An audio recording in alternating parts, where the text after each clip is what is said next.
नमस्कार मित्रांनो, नर्सिंग न्यूजमध्ये सर्वांचं स्वागत आहे। आज आपण जेएनएम फर्स्ट इयर स्टुडंट्ससाठी 2025मध्ये आलेला क्वेश्चन पेपर बघूया। बायोसायन्सचा जेएनएम फर्स्ट इयरसाठी आहे हा 2025चा 4 मार्च बायोसायन्सचा पेपर आहे। अनाटॉमी, फिजिओलॉजी आणि मायक्रोबायोलॉजी।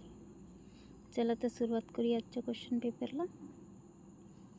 पहिला क्वेश्चन बघा, योग्य पर्याय निवडून वाक्य पूर्ण करा। तर पहिला आहे, रक्तपेशी तयार होण्याच्या प्रक्रियेला डॅश डॅश म्हणतात। तर इथे हिमोपोएसिस येणार, ब येणार। ठीक आहे,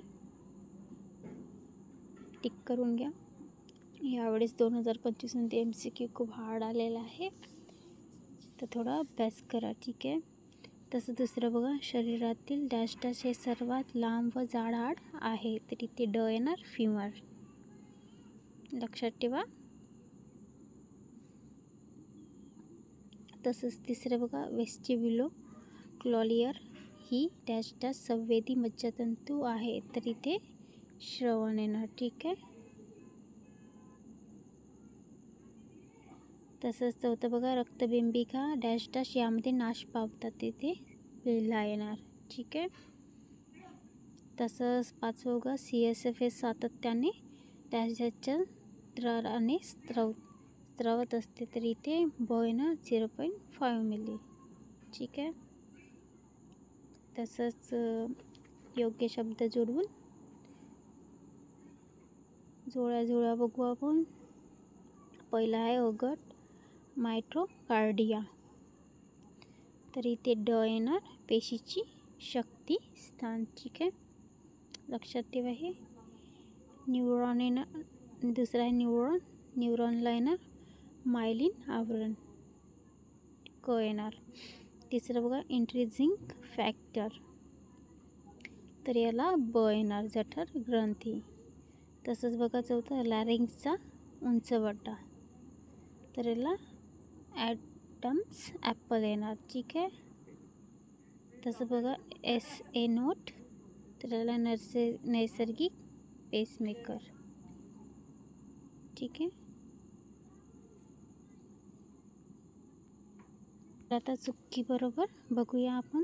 इथे थोडंसं क्लिअर पेपर नाही, थोडं समजून घ्या।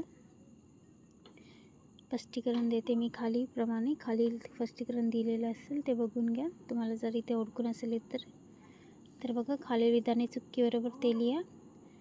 हायपरमेट्रोपिया म्हणजे लघुदृष्टी होय। तर हे चूक आहे। हा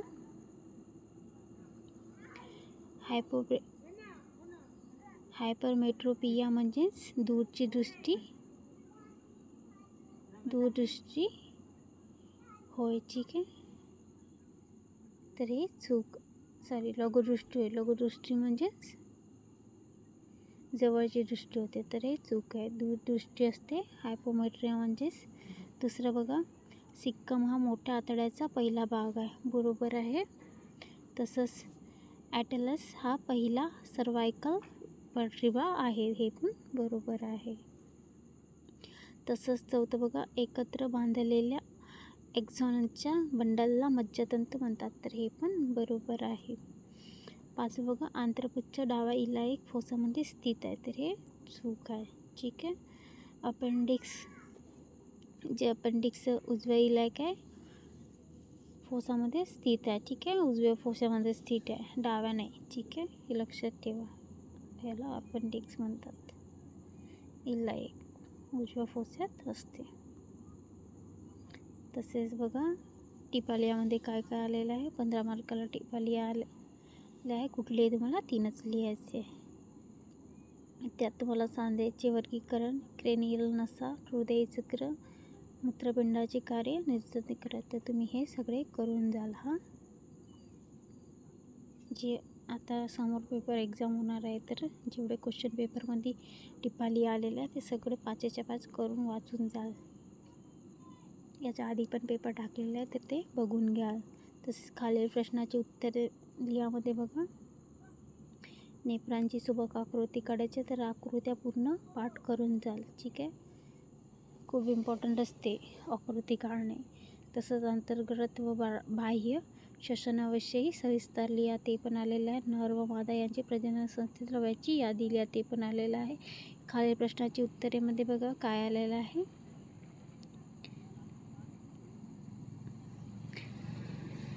किंवा पण दिलेलं आहे इथे. वेंट्रिकल्स आणि CSF सर्क्युलेशन लिहायचं तुम्हाला. डोळ्याच्या क्रॉस सेक्शनची सुबक आकृती काढा आणि त्या भागांना नावे द्यायचे. श्वसनसंस्थेच्या अवयवांची यादी करा आणि आकृती काढा. जर तुम्हाला वरचं येत नसेल तर तुम्ही खाली पण लिहू शकता. त्वचेची रचना व कार्य सविस्तर लिहा. इझी क्वेश्चन आलेला हा. पाठीच्या कण्याची कार्याला हे पण आणि प्युरिटरी ग्रंथीच्या स्त्रवन हार्मोनची यादी लिहा हे पण. ठीक आहे. तसंच याच्यात सगळ्यात क्वेश्चन जर इझी आलेला असतं तो 5वा क्वेश्चन असतं. तर 5वा क्वेश्चन फर्स्ट एडमधलं बरोबर, मायक्रोबायोलॉजीमधलं बरोबर करून जाल. जंतुसंसर्ग म्हणजे काय, जंतुसंसर्ग होण्याचे मार्ग कोणते, जंतुसंसर्गाचा प्रसार होण्याच्या पद्धती कोणत्या आहेत ते लिहा. कक्षातील क्रॉस इन्फेक्शन टाळण्याकरिता तुम्ही काय काळजी घ्याल ते लिहा. ठीक आहे. हा झाला आपला क्वेश्चन पेपर. थोडा 2025चा ज्यांचे बॅक राहिलेले आहे त्यांच्यासाठी हा तर हार्डेस्ट पेपर आलेला आहे. अभ्यास करून झाला. खालील तुम्हाला स्पष्टीकरण दिलेलं आहे, तर तुम्ही स्क्रीनशॉट काढून घ्या. रक्तपिशक तुम्हाला जर वरती क्लिअरली ओळखून असेल तर खाली तुम्हाला स्पष्टीकरण दिलेलं आहे, क्वेश्चन सहित आन्सर पण दिलेलं आहे शॉर्टमध्ये.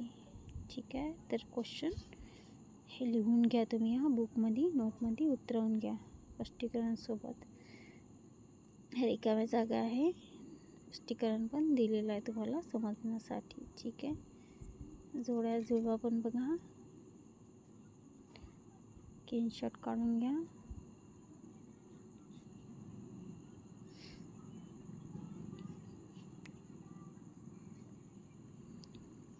तसेच चुकी बरोबर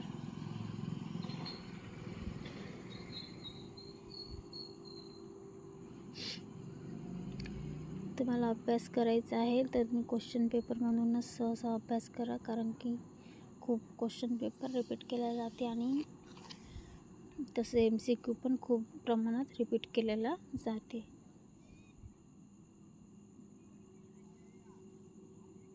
पूर्ण पुस्तक वाचल्यानंतर तुम्हाला काही तेवढं लक्षात राहणार नाही. जे मेन टॉपिक आहे तेच त्यांचाच अभ्यास करा. ठीक आहे. स्क्रीनशॉट काढून घ्या. हा क्लासिकल ऑफ जॉईंट उत्तर दिलेलं आहे शॉर्टमध्ये. क्लिनिकल नर्व्स कार्डियक सायकल बघा शॉर्टमध्ये दिलेलं आहे पण टप्पे दिलेले आहे.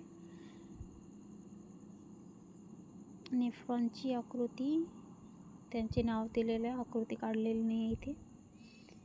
ठीक आहे. स्क्रीनशॉट काढून घ्या. हा प्रश्न 4 मधला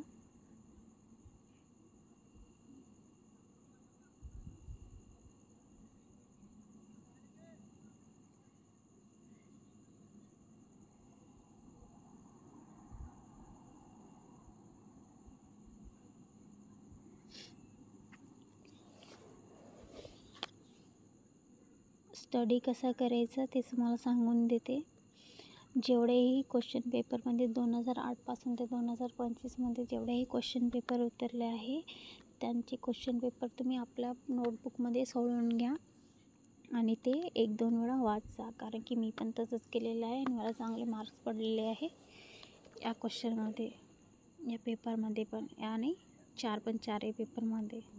तर तुम्ही पण ज्याला खूप पूर्ण जे कॉलेज वगैरे करू शकत नाही किंवा त्याला स्वतः नोट्स काढायचे तर क्वेश्चन पेपरद्वारेच तुम्ही नोट चांगल्या प्रकारे काढू शकता. यूट्यूबला खूप लोक आता 2-3 मराठी लोक आहेत जे व्हिडिओ बनवतात, त्यांच्याकडे क्वेश्चन पेपरचे आन्सर दिलेले असतात. जर तुम्हाला नाही समजत तर इथले क्वेश्चन बघून दुसऱ्या व्हिडिओ किंवा गुगलला पण सर्च करू शकतात. ठीक आहे.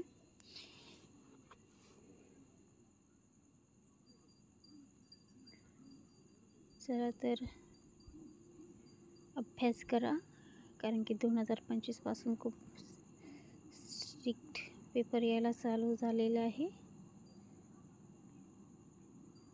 पाठांतर नाही केलं तरी चालेल पण थोडा तरी अभ्यास करा. 1-2-3 वेळा वाचून काढा. जेवढे क्वेश्चन पेपरमध्ये क्वेश्चन विचारलं जातं तसं टिपाल्यामध्ये 5 क्वेश्चन विचारलेले. तुम्ही 5ही क्वेश्चन आपल्या नोटबुकमध्ये आन्सरासहित उतरवा आणि त्याला 1 ते 2 वेळा वाचा. ठीक आहे. मी ऑलरेडी क्वेश्चन पेपर खूप टाकलेले आहे.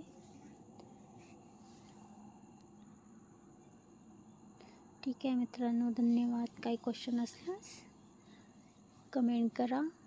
व्हिडिओ आवडल्यास लाईक आणि शेअर करा आणि सबस्क्राईब करा. धन्यवाद.